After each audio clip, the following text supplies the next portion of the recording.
Welcome and thank you for joining me this evening at Community Connections. My staff, as usual, is standing by to help with any questions. So if you're on Facebook, please put them in the comments area. And if you're on Zoom, please enter your questions in the Q&A section. Each week we try to improve what we're doing on Community Connections. So please send us your feedback and please let us know who you'd like to hear from as our next guest. And tonight we're really proud to have Councilmember-Elect Matt Mahan to discuss getting back to business. But before we go on and talk with Matt, let me start by making a few announcements and giving you a few updates. First, our May edition of our newsletter should be coming out this weekend. So if you haven't signed up for our newsletter, please do at sjd10.com. It's always packed with great information. And this week we have statistics on crime because we always get questions about that. We asked our chief to give us some statistics and they'll be published in our newsletter. We also have some great upcoming virtual events that you can attend and information about boards and commissions and how you can get involved. Now there's a deadline of May 3rd for boards and commissions, and if there are commissions like housing and all the other commissions, including building and planning commission, which has 5 vacancies. So if you want to participate, please go on to the county clerk's page and apply directly, or you can go indirectly through our website at sjd10.com. I also want to update you a little bit of what's happening with some county announcements. The county has actually extended the shelter in place till May, the end of May, but they are allowing outdoor jobs to occur. Jobs like construction is going to be resumed. Outdoor businesses such as plant nurseries, if you're a gardener, pool cleaning, landscaping services, a lot of, and we're so proud that we're so happy that Almaden Nursery is going to be able to open its doors soon, because that's a District 10 solid business, and we were sad to see it close, especially during planting season. We also have a food pantry that has been scheduled with the City Team Ministries at Menelo Church on Gallup Drive and Blossom Hill Road. That's near the Whole Foods. That's going to happen on May 6th between 3:30 p.m. and 5:30 p.m. Project Hope will be in attendance. So if you know people who need assistance, please have them come to the food pantry. And this week at City Hall, I just wanted to update you. We had some big things that passed. One of them was voting to close a $45 million budget gap. It's during this budget cycle, which actually ends in June. Now, originally, we were expecting a $25 million surplus. And in 1 month, we went from looking to have more money than we expected to having $45 million less. So we were looking for ways to close that budget gap, and we did do so on Tuesday. Other things that passed on Tuesday that are important to many people in our community is a rent increase moratorium.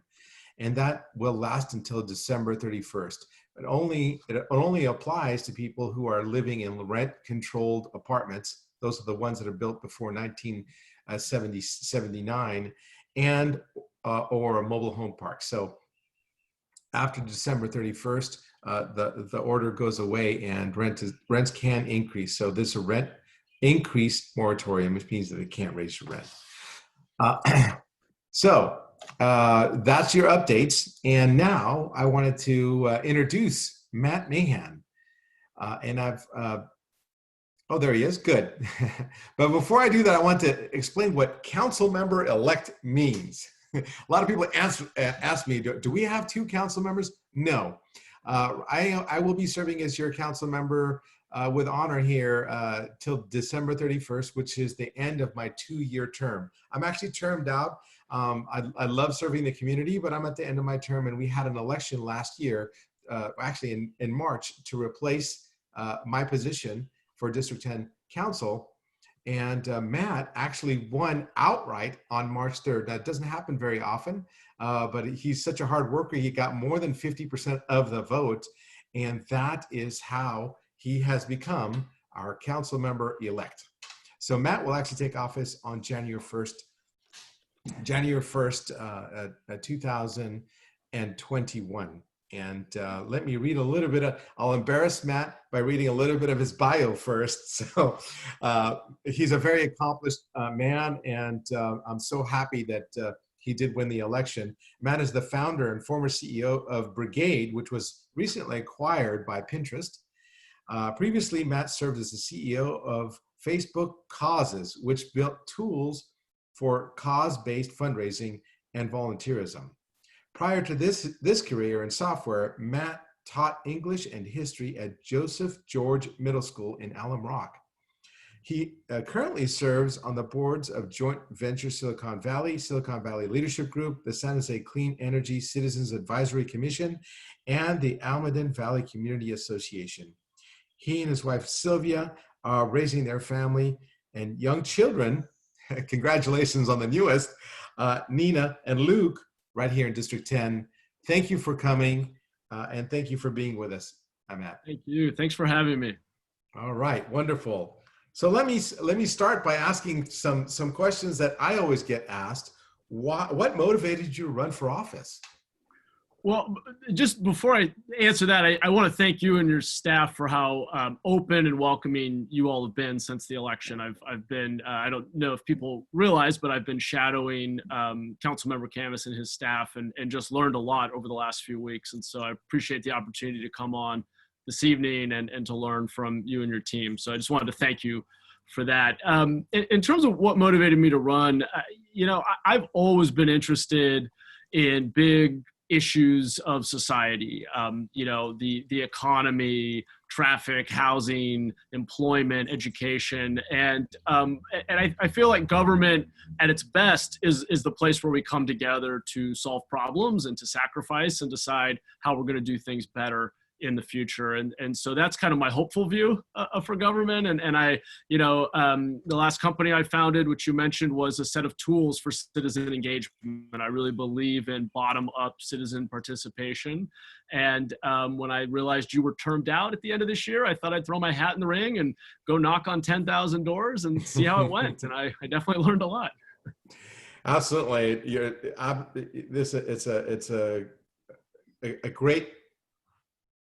It's a great effort to actually knock on that many doors, and people don't know how hard it is to actually run for office.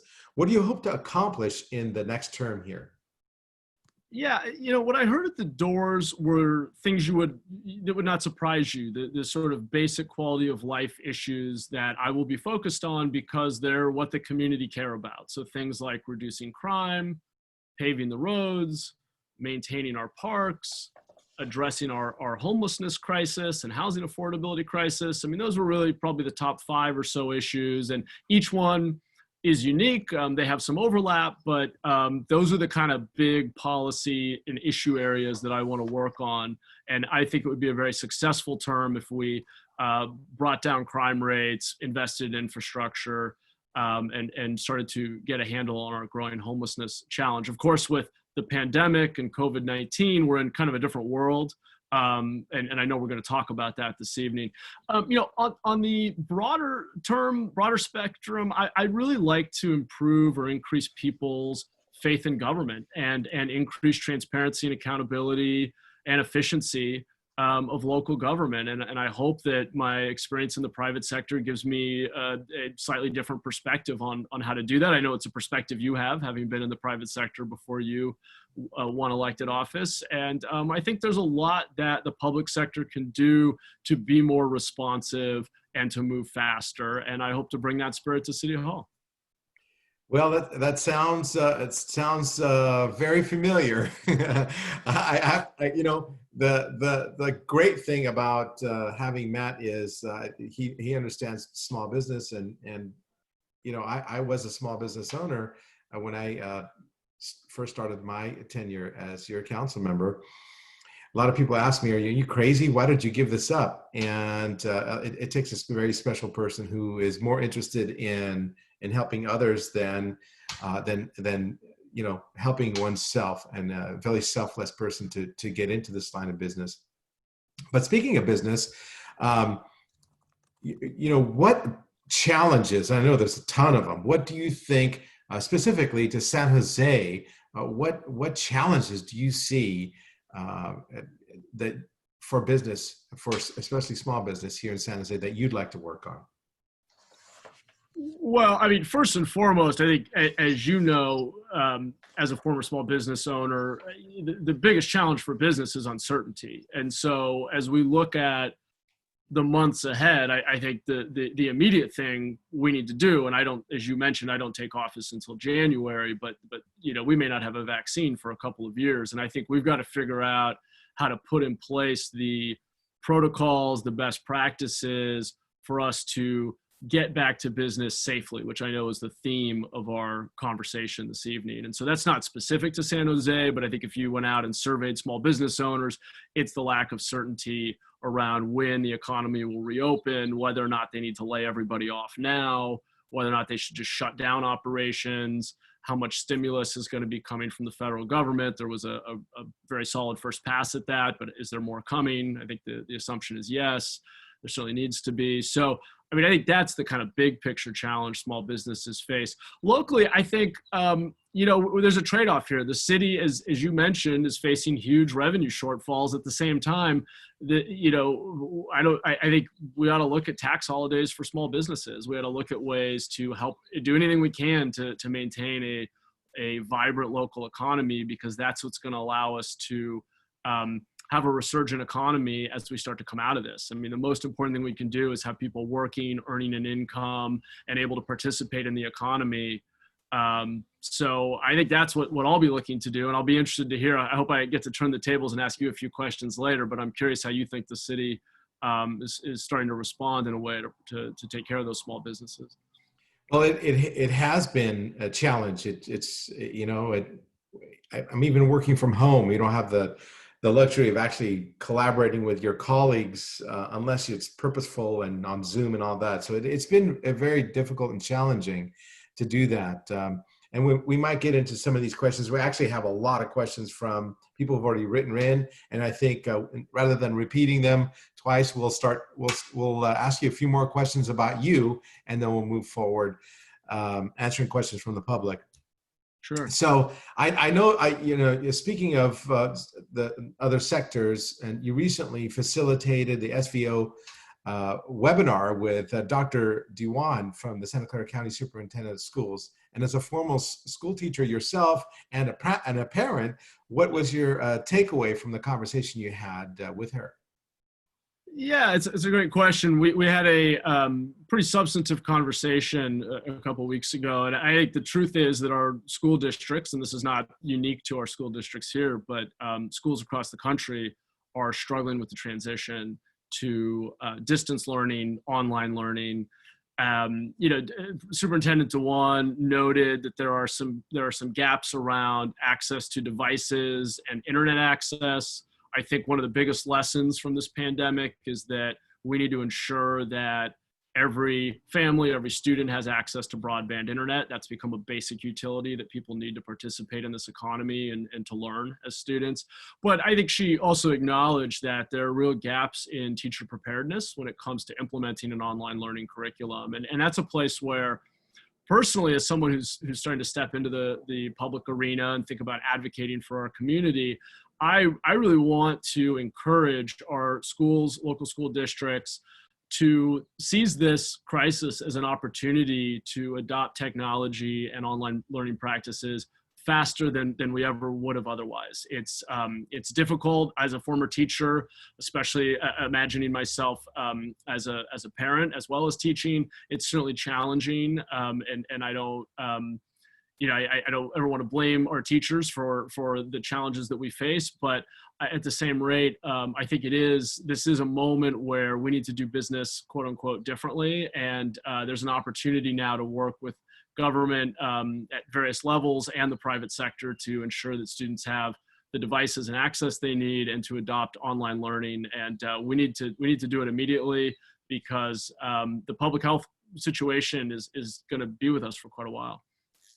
Yeah, and ever since I've been in office, we were talking about the digital divide, quite frankly, and the city has taken big steps in providing Wi-Fi, for example, and we've been working with a lot of technology companies to provide laptops and what have you, in a small effort before this ever started. And boy, wish we were two years ahead of the game on that. And Absolutely.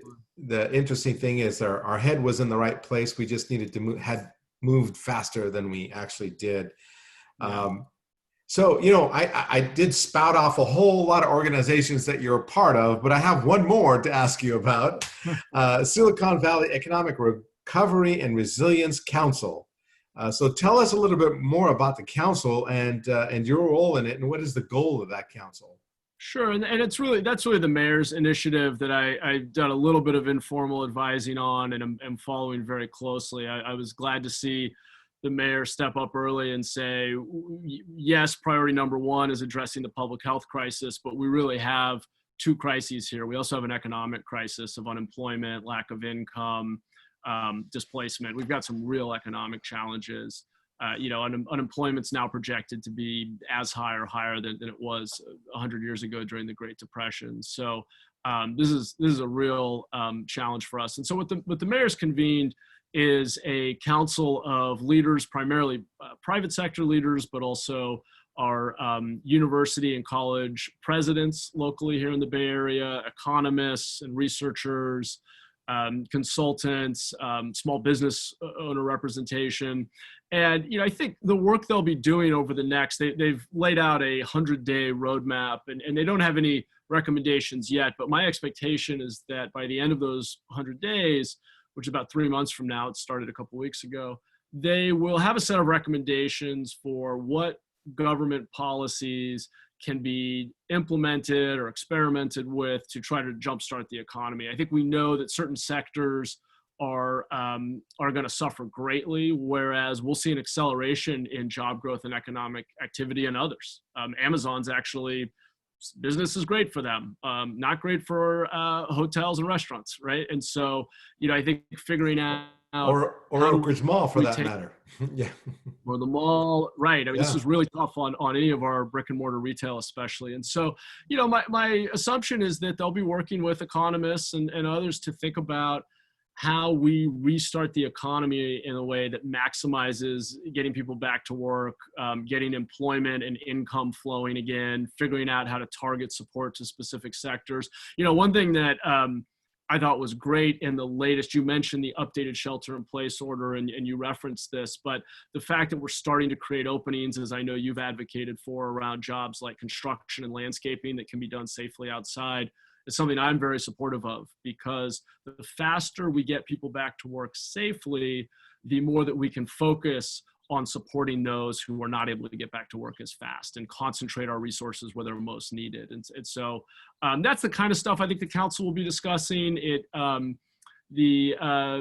few of the notable participants include Carl Guardino, who's the chair of the Silicon Valley Leadership Group, the board on which I serve, CEO of Cisco, Chuck Robbins, and the CEO of AMD, Lisa Su, are a few of the key participants. And so I'm really looking forward to seeing their recommendations over the next couple of months.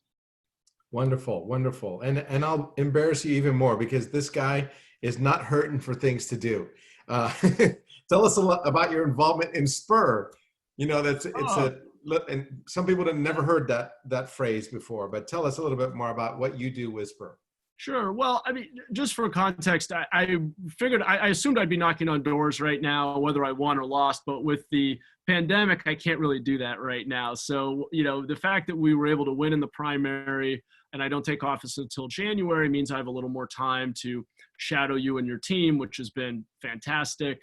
And I've started chatting with the folks over at Spur, which is basically an urban planning and good government research organization. They do primarily research on best practices in urban planning and government. And I've always been interested in those topics, as I mentioned. So it hasn't been publicly announced. I guess it is now, but I'll be, which is fine. It's not a big secret. I'll be doing a little bit of research around housing construction costs, why they're so high in the state. I know this is a topic that's near and dear to your heart, and where there may be some opportunity for regulatory reform, investment in workforce. This is a place where we might be able to get people back to work faster, because we certainly need to build houses. We need to invest in infrastructure.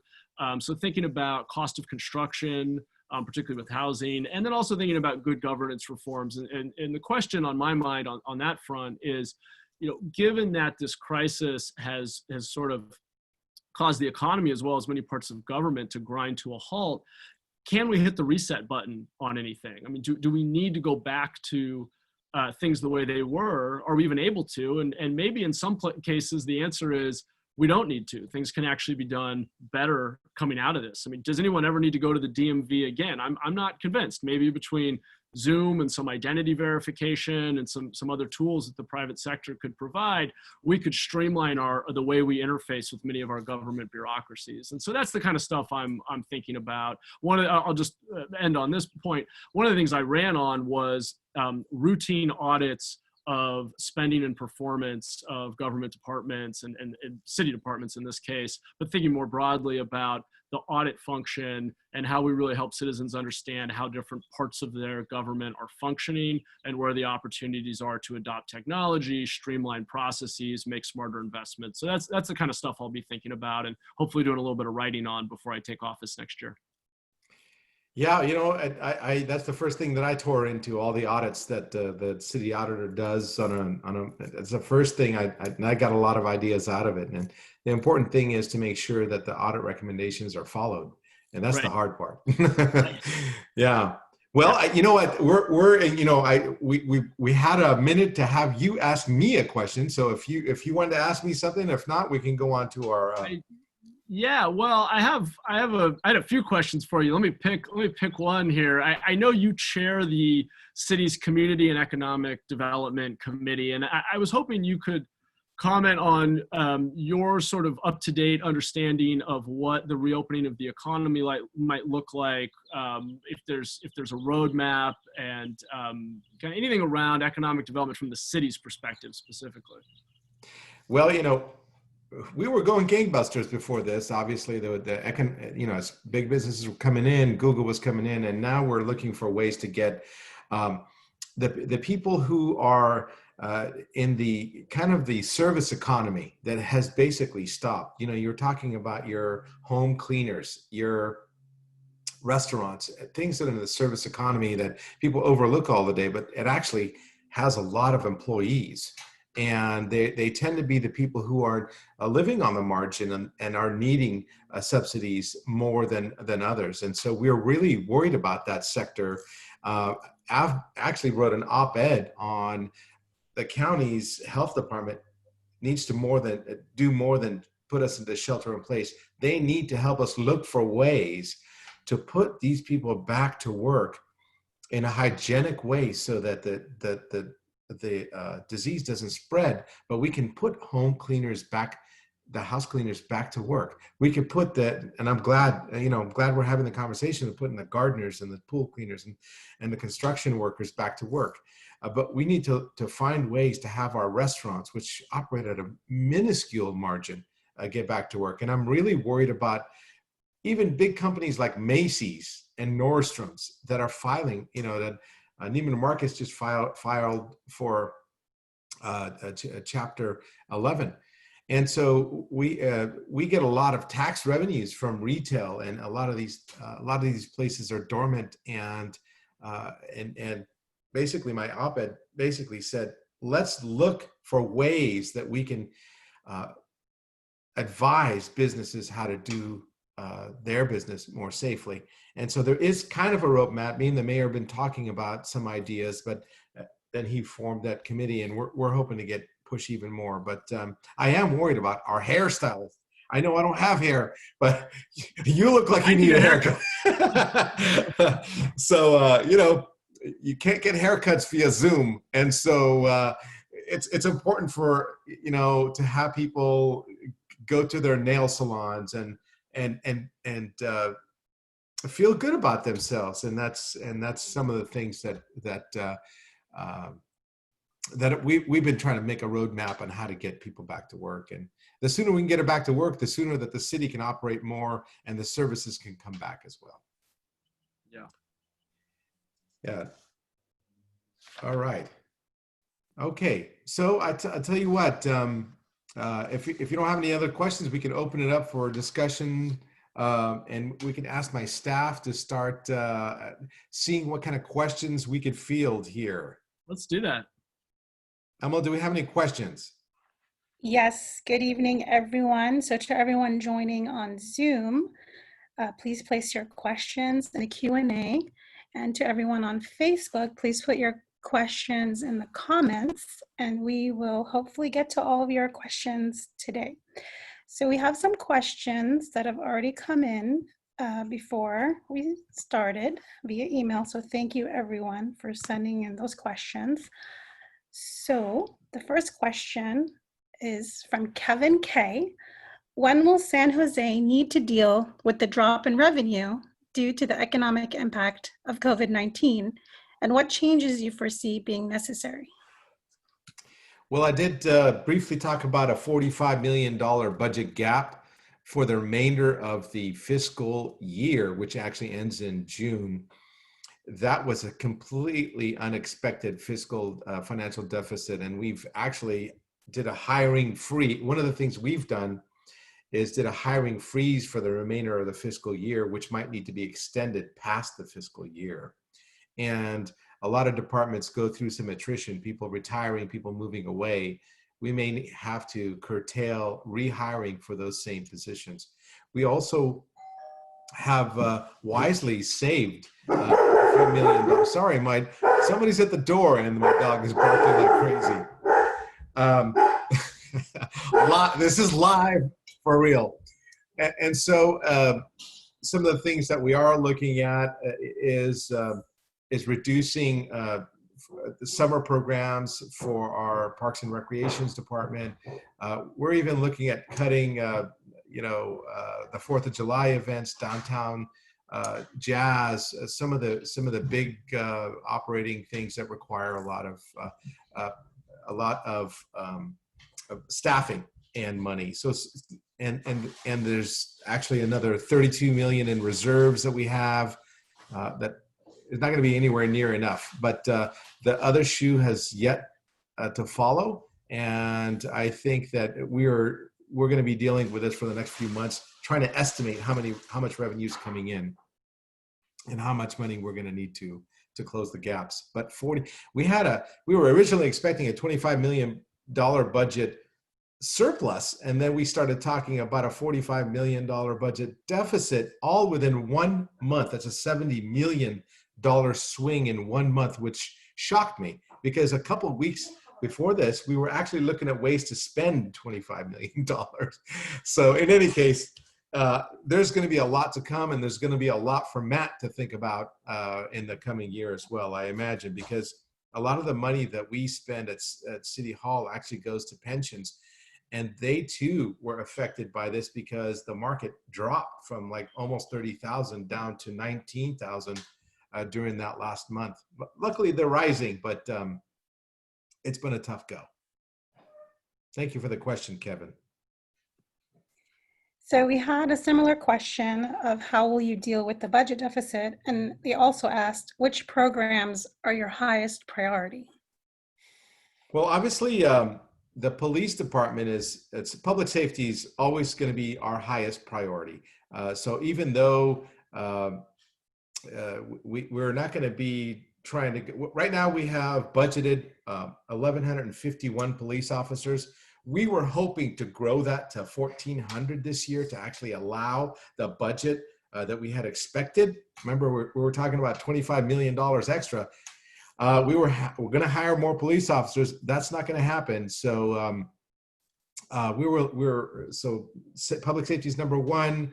Road construction is dedicated, and whether dedicated taxes coming in from gasoline. Now that's going to be affected because nobody's driving, but I think a lot of things are going to get affected. But public safety, I I made a big shout out to preserve money for parks during this last meeting, making sure that we can preserve parks, because I think people are not going to travel overseas. They're going to stay in our parks, and uh, and we need to make sure that the parks stay open and well maintained. So that's one of my priorities, and I think that those are essential services to keep us sane, And so our libraries will reopen, but we were going to concentrate mostly on public safety first.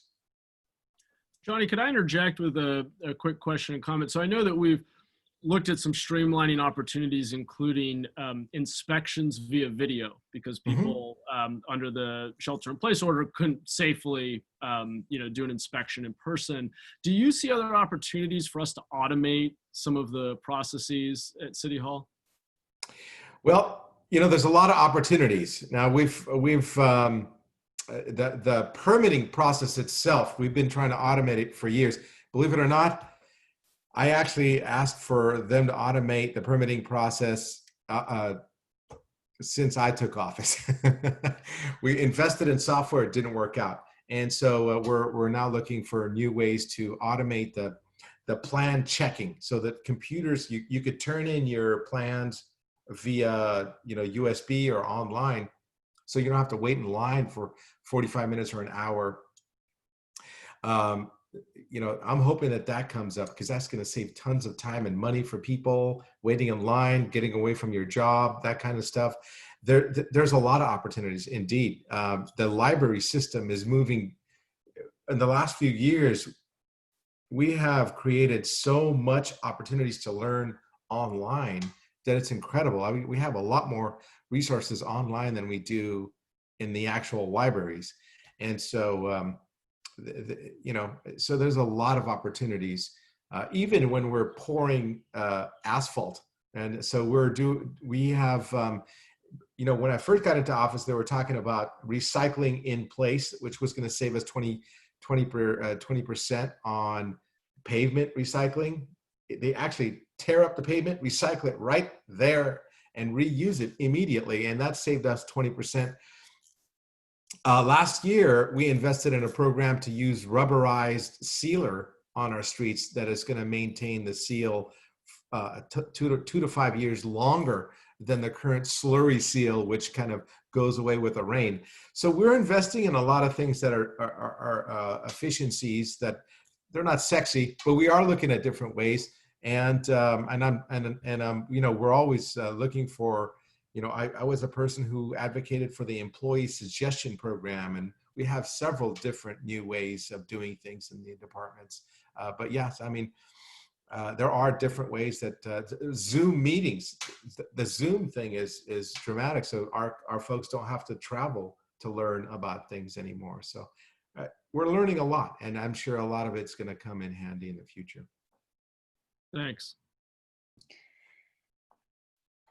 So we are here talking about getting back to business, and many residents are seeing that also not just as business, as restaurants and retail, but also getting back to business, getting back to life, getting back to social activities, getting back to family activities.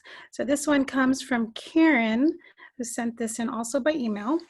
With the easing of restrictions, why can't pools be opened for lap swimming? I understand no recreational swimming, but lap swimming is not hanging out in groups. I personally depend on it for my daily mobility. Well, so I am not a health expert, and I know that all the public pools in the city are closed indefinitely, and that has to do with how the virus is transmitted.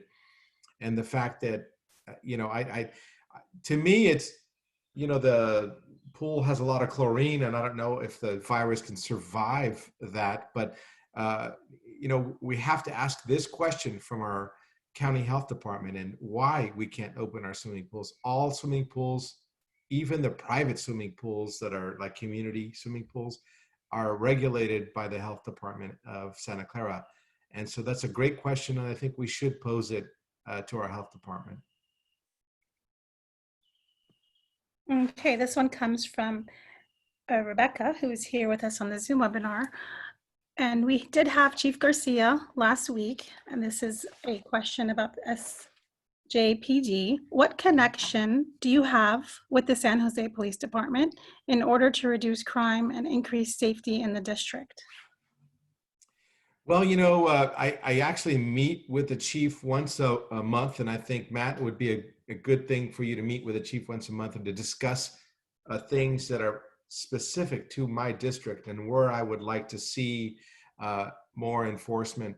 So I do meet with the chief. I also meet with the captain of our division once a month as well. I actually used to meet with the captain right at Starbucks on Almaden Expressway on Wednesdays, at 9:30 in the morning, and the public was invited to come and talk to the captain.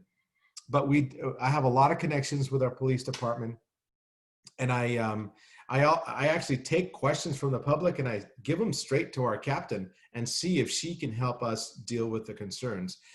Every time somebody complains about something, I make sure that your voice is heard. So, I get a lot of complaints about speeding, and we've had a lot of increase in speeding enforcement. And we'll be publishing statistics on how many tickets, for example. I've actually published this in the past in previous newsletters about how many tickets in the last month that we gave on Almaden Expressway, for example. So your concerns are being heard. If you have concerns, send them to us. Okay, this one comes from Ram. Thank you, Ram, for contacting us. He says, during a public briefing on April 29th, county officials said that we should follow the stricter of the two orders between the county and the state. Given that the new cases and hospitalization rates are lowering, shouldn't our country be allowed to restart business establishments earlier than the whole state? Of course, commensurate with social distancing protocols. And he also has a part two, with the number of daily cases decreasing, is the county able to do contact tracing and testing? We need this information to enable opening up some establishments. So much of this is directed to the Healthcare Department of Public Health through the Santa Clara County, but how about we hear from Matt? What do you have to say on some of this? Sure, and I will say that I'm going to always defer to the current council member under the principle of one council member at a time. But I think they're great questions. I actually don't know how to interpret the stricter of the two policies point from the county, and maybe the council member can speak to that. I will say that on the testing and tracing front, I think that if people aren't familiar, I'll just quickly summarize that our ability to do a lot of testing quickly, reliably, at low cost to residents or no cost to residents to understand how the disease, how the virus is spreading as we're reopening the economy is absolutely critical. We need to be able, so we want to open the economy quickly, but also safely and responsibly. And that means we need the capacity to test people, even if they don't have symptoms, particularly if they're in critical, if you're a cashier at a supermarket or working in a restaurant when those reopen or whatever the business establishment might be, and you're in contact with a lot of people. And then the tracing part of that is we need to know who you may have been in touch with so we can alert them that they should also get tested because they may have been exposed. And then the ability to isolate, to have opportunities that are affordable to people or free to people to be able to self-quarantine for a while, maybe even away from their own family. These are the best practices that countries like South Korea, Singapore, Taiwan have used very successfully because of their experience with these kinds of infectious diseases. And so I think it's a great question. It's a question for our public health department, which you can find on the Santa Clara County website. And I know they're thinking about it, but we should all be demanding that we get a testing and tracing system up to scale quickly. And we're just not there yet, but that's going to be critical for reopening. I'm going to pass it back to the council member for the other part of the question. I can tell you that the mayor and I share your concern greatly. In fact, on Wednesday of last week during the Rules Committee meeting, the mayor passed a memo that asked our legal team to interpret whose rules we have to follow. And I think we were going to try to, we're going to try to adhere to rules that will help us get back on our feet quicker. And that's the way I interpreted the mayor's memo, and I support it wholeheartedly. I am happy to see construction people go back to work because I think that could be done safely. And like I said at the earlier part, I'd love to see businesses who are, like mom and pop home cleaners or other businesses that can be done safely, go back to work. And that's the only way we're going to get. I don't think there's going to be enough stimulus money in the United States to keep people unemployed. And so the key is to get people back to work and being productive members of our society. So we are trying to interpret the rules to see which laws that we have to follow if we don't agree with something, for example. So that is coming. It's actually going to come back. The answer is going to come back next week. Okay, this one is also from a guest on Zoom. And this is for you to pull out your crystal balls. When do you think the shelter in place will end? You want to go first? Well, you've been talking to the county a lot more than me. I just listen, and you go ahead, Matt.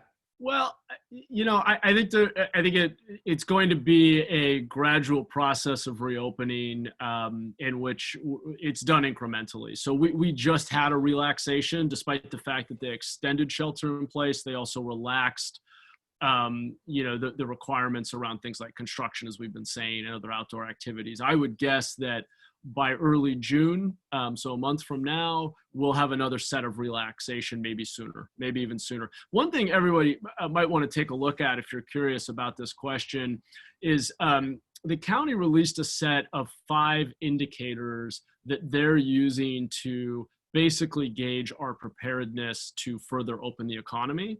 And then as we open, to understand if things are getting better or worse. And those include things like our testing capacity per day, the increasing or decreasing rate of positive tests, the ability to trace contacts, as we were just talking about, PPE for our frontline healthcare workers. And so those indicators are the measures that we should all be looking at, and we should expect our county to be reporting on in an updated way every day on where we are against those indicators, so that we know how much more we can reopen. But I would expect it to be phased.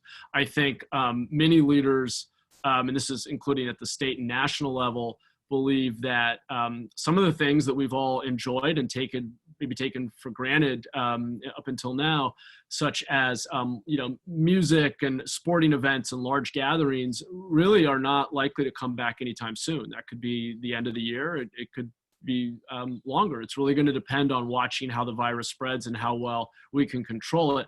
I would say there's a really important difference between shelter in place and social distancing. And what we need to move from is less sheltering in place, where we're all stuck in our homes and many of us can't work, to more social distancing, where we're using best practices as we are carefully and safely getting back to work. And I think that's the transition we're going to be making over the next couple of months.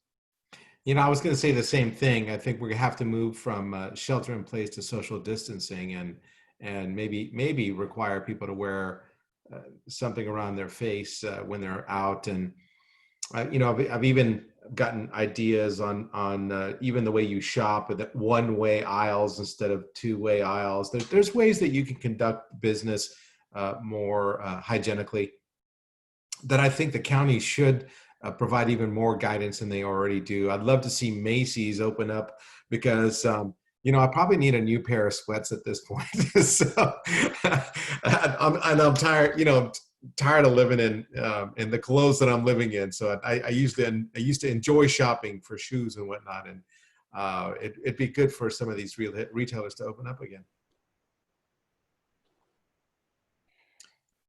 So you speak of masks, and although it's not the city of San Jose that is mandating or not mandating wearing the mask, but we do have several questions, so I just want to honor those questions. So from Patricia, San Jose is the most populated city in the county. I believe is an issue of public safety to support wearing masks in public spaces, in addition to social distancing and proper hygiene.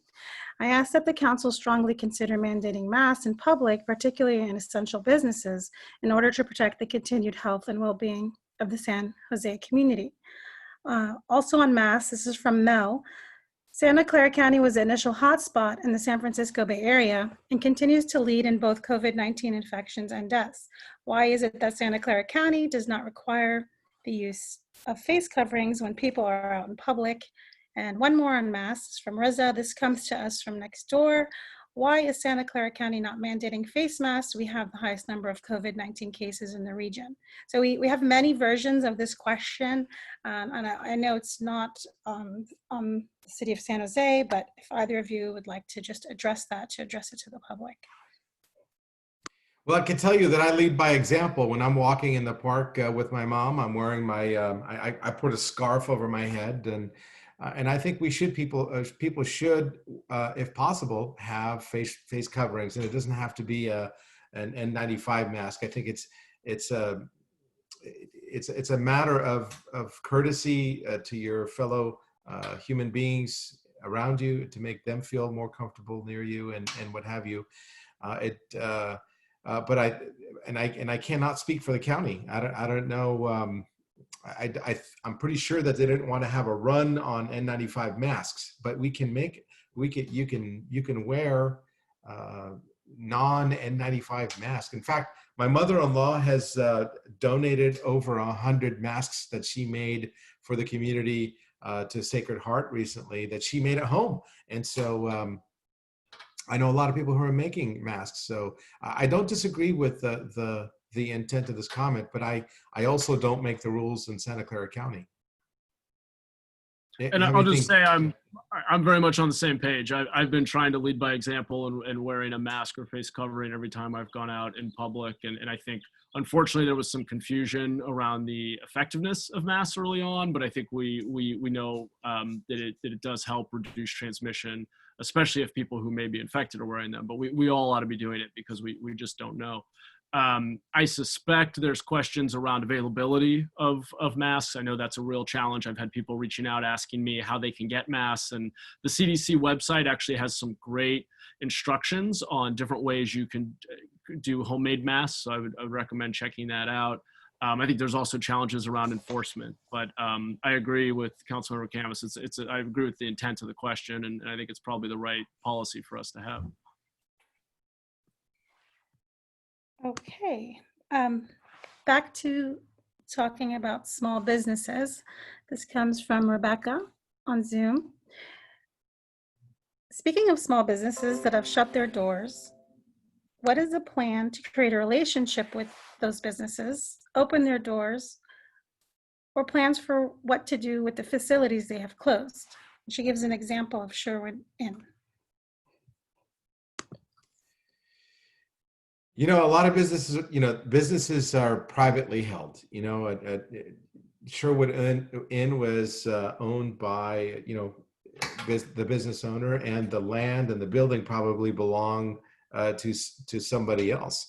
And so it's up to the owner of that building to find new tenants. And I can tell you that I'm really, I don't, we, in the city of San Jose, we have an economic development office that helps people maneuver through the permitting. Like if you need to open a restaurant, you're going to need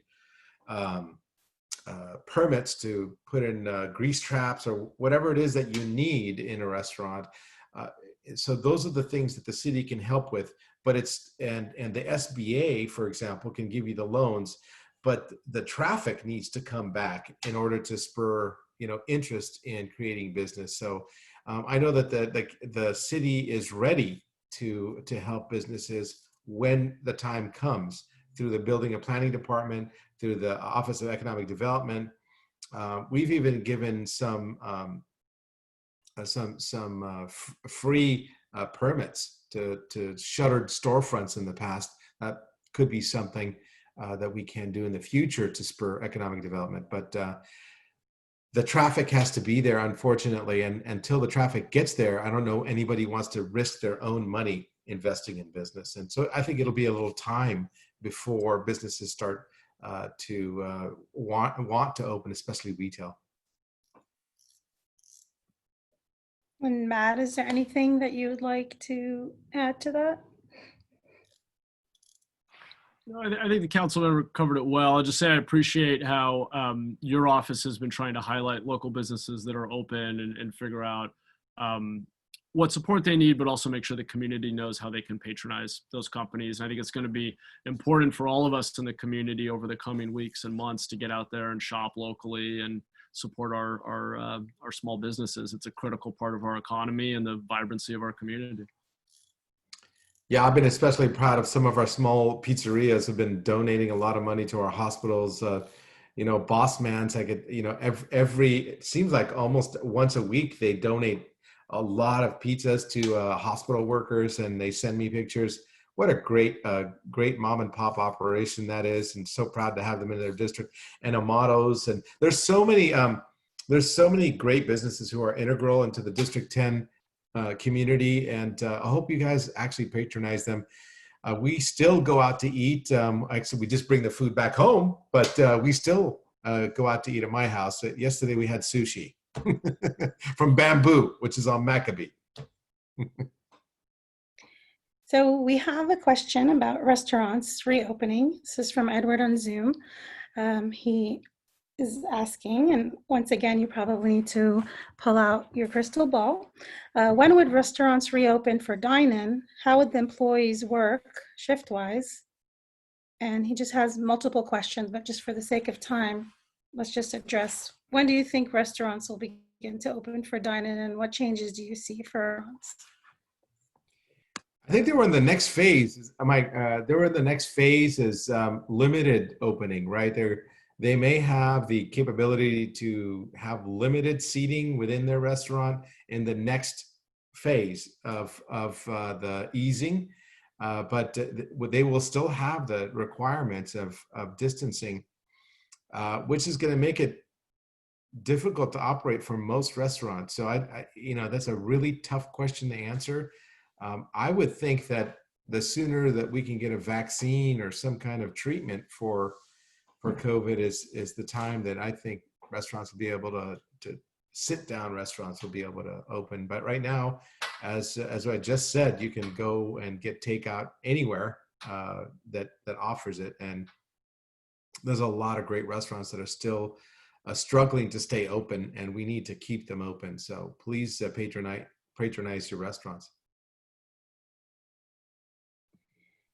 And we have time for just a few more questions. So this one is from Heidi, also joining us via Zoom. She says, good evening to you both. Post-COVID, how will we continue to prioritize homelessness solutions in District 10? Well, I can tell you that there's been a huge effort in the city of San Jose to create housing, and our housing department is going to be given a lot more money. We passed a new measure called Measure E, which puts a tax on any houses that are over $2 million after they're sold. A lot of that money is going to be coming into the coffers of the housing department, and I have been advocating for buying facilities instead of building, because it takes so long and it's so expensive to build low-income housing. Believe it or not, it actually takes 50% more to build low-income housing than it does for-profit housing. And it would be just easier for the city to just buy existing buildings like we did with the Plaza Hotel, the Santa Clara Hotel, and just repurpose them. I think some of the hotels will be probably a good place to start because their hotels are having a really hard time. So buying instead of building would be one of the things that I would be advocating for the rest of the year. We just passed three more tiny home projects in the city of San Jose. And quite frankly, the county's got to really step up to the plate and do a whole lot more. I've been talking about empty county buildings for a long time. The last one that I talked about was demolished and turned into a parking lot. I'm hoping that they don't demolish a 450 room jail that is completely empty right now, and I think it could be repurposed and take it out the the prison doors and repurpose some of those buildings instead of, taking years and millions of dollars to build new. It's important to get these people the help that they need faster. And so that's what I've been advocating for and will continue to advocate for. Do you have anything else to add, Matt? I just add, I mean, I agree with, buying existing buildings and retrofitting them, updating them. I think we've seen with the crisis and in the public health concerns that we have a lot more political will suddenly to find places to house people to reduce the spread of infection. And so I hope we can carry some of that political will forward past the crisis. I also think, though, and I mentioned that I'm doing some of this research this year while I'm preparing to take office, I think we have to figure out how to bend the cost curve on new home construction. The truth is something like 80% of the homeless individuals in our county were last paying rent in our county. And so as you have rapid job growth and don't build a commensurate amount of housing, prices go up. It's just the law of supply and demand. And we have to figure out how to build more middle-class housing, that so-called missing middle housing, so that our workforce can be housed. And as we do that, there will be less pressure on our lowest income and most vulnerable people who are just trying to make rent. And so it's different pieces of the puzzle, but that's an area I'm really interested in trying to push on. And I could tell you specifically in District 10, if somebody's honing in on what we're doing specifically in District 10, I have approved a project on Gallup and Mesa Drive about 3-4 years ago, and it's still the housing department. It's approved and it's funded, and they still haven't put a shovel in the ground. That's a 47 unit complex there, pretty close to Whole Foods. I've also approved going forward a VTA a lot on Blossom Hill Road and Blossom Avenue, a 300 unit facility there. It's going to be a majority low income, not homeless, but the medium income that we're looking for, the low and medium income folks, service sector folks that can afford those units. So I've already supported those, but again, it takes so long and it gets so expensive to build low income housing. A lot of times it's just easier to buy. I think it'd probably be easier to buy some of these brand new units that are being built privately. Just buy them and let the builders buy somewhere else and develop. I could tell you it's much faster and much less expensive, and we can get people housed quickly.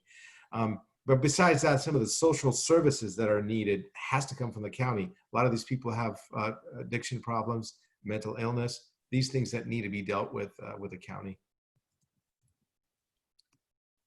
Okay, we only have a few minutes left. We have a couple of more things that we wanted to cover before we wrapped up. So I'll just take a quick last question for each of you. We were discussing patronizing businesses. So please let us know a local business that you really like that people can support. Councilmember Khamis? Almaden Nursery. As soon as they open, I'm planning on getting a lot of planting in my backyard, and please patronize them soon. You took mine. Councilmember-Elect Mahan. It springs. I actually just got my tomatoes and some other plants from them. They do a great job. So yeah, Almaden Valley Nursery is an awesome establishment. You mentioned Amato's Pizza, great place. I also want to give a shout out to Thai Love You. It's a I think husband and wife team do just awesome food, really small place, and really hope that they weather this storm. Yeah, I can't wait to go have coffee at Boulevard Coffee. They do great coffee, and I love the seating arrangements. I can't wait to sit there and just socialize. So, but that's just me. So before we wrap up this evening, we want to highlight an institution in our district. This evening, we're going to highlight Castellero Middle School.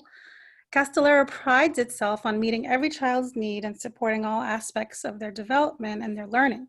The Visual and Performing Arts program has been a staple of that mission as it allows students to grow through not only skill acquisition, but the development of a mindset that encourages perseverance, observation, and leadership. As COVID-19 settled into Santa Clara County, the change to distance learning was abrupt and destabilizing for many. Scott Cridgeny, the orchestra director, describes how Castellaro has been adapting. Mr. Cringy creates an assignment and uploads it to Google Classroom. The students immediately record themselves prior to practicing their assignment, allowing them to compare their progress later. Through daily Google Meetups, the students continue practicing and re-record themselves on Friday. They write a self-assessment, and Mr. Cringy provides feedback on the progress made since the pre-practice recording. Mr. Cringy is now working with recording engineers to recreate the quality and the sound of live performances. The goal is to have every level of orchestra produce a track so that they have a final performance for the year. This evening, we commend Mr. Scott Cridgeny, Orchestra Director at Castellaro Middle School, and all the students and teachers adapting to get back to business. So, on that note, our final question, our real final question for you both. Okay, we'll start with Matt, is reflecting on the stories about residents that have been stepping up in the community. Share with us something inspiring you have seen the past week. I'm glad you asked. I got an incredibly touching email from a resident a few days ago who let me know that one of her neighbors, a woman named Mary Lou, I won't give her last name, but has been with her own limited funds dipping into her own money to buy food and basic supplies and preparing meals and delivering food and basic supplies to her older neighbors who are really struggling. They don't have the mobility options and are very overwhelmed by this crisis. And she's taken it upon herself to care for some of her neighbors. And I was just really touched by that note, and that one of her neighbors wanted to make sure I knew. And so I wrote her a note and asked how I could help her serve her neighbors. But I was really inspired by that story. Council member? Yeah, well, I'm hoping the dog doesn't bark too loud, but you know, I get people calling me all the time, and I mentioned my mother-in-law sewing masks in her spare time, and I could tell you that Kelly Dipple, one of the local real estate folks here, is fundraising to supply food for people who need it, and she's already raised $10,000. There are many other stories, as I said, Arun from Boss Man's Pizza. There's just so many for me to share that I could take all day, but I do highlight them on my Facebook. And so if you want to follow me on Facebook, please do.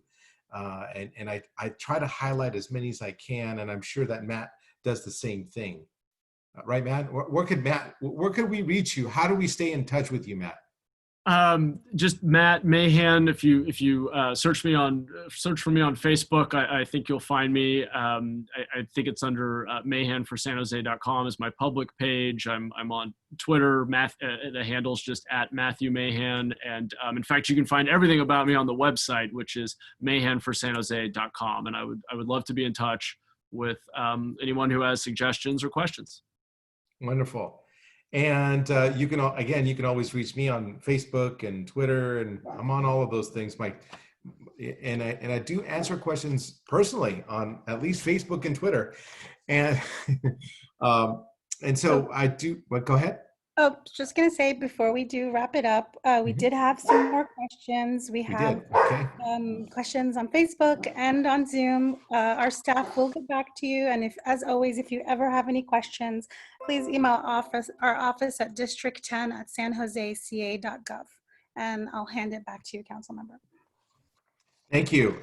That's great. And don't forget to join us for our virtual office hours. Now, this used to be coffee at Hubs and at the library. So on Wednesday, May 6th at 8:30 a.m. Yes, I'm awake at that time. I will be hosting another Zoom Facebook meeting for any other questions. And there was a lot more questions that we couldn't answer about speeding and what have you. We're going to post the answers for that too. And also on Saturday, May 9th at 10 a.m., we're gonna host another virtual office hours meeting. Again, thank you for joining me, Matt. Thank you for your time, and we'll look forward to seeing you around town. Thanks for having me. All right, and thank you for all those who attended for joining us for Community Connections. This is Johnny Khamis. We'll see you next time.